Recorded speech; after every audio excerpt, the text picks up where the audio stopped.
Nachádzame na jednom z najkrajších úsekov trasy Race, 70 km. Vlastne je to jeden z meraných úsekov a 2 km krásny stupák, výborný štrk. Ako môžete vidieť, užívajú si ho aj účastníci Social Ride. A vlastne veľmi radi by sme vám predstavili na zvážnici, že čo to je Race, čo to je Ride. Takže niečo o Race vám poviem ja a o Ride vám povie Stano. Takže ja sa trošku vydýchám, dokým som prišiel. Stano nemá dvihnutý tep, nech hovorí zatiaľ. Ride bude hlavne aj taká vytrvalostná skúška pre tých, čo možno nechcú ísť až tak rýchlo, ale majú to radi dlhšie. Pôjdeme tuto okolo Inovca, som zvedavý, ako tu namotali. Ja si myslím, že to bude úplne že fajn.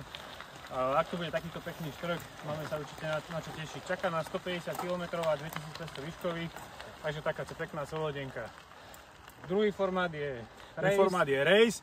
Vlastne kopírujeme nejak z minulého roka. Je to formát rýchlostných skúšok, čiže na trase, ktorá má 70 km, vás budú čakať 4 rýchlostné skúšky o dĺžke 2 až 6 km rôzneho profilu. Čiže je tam nejaký trail, je tam nejaká rovinka a samozrejme aj nejaký výšlap.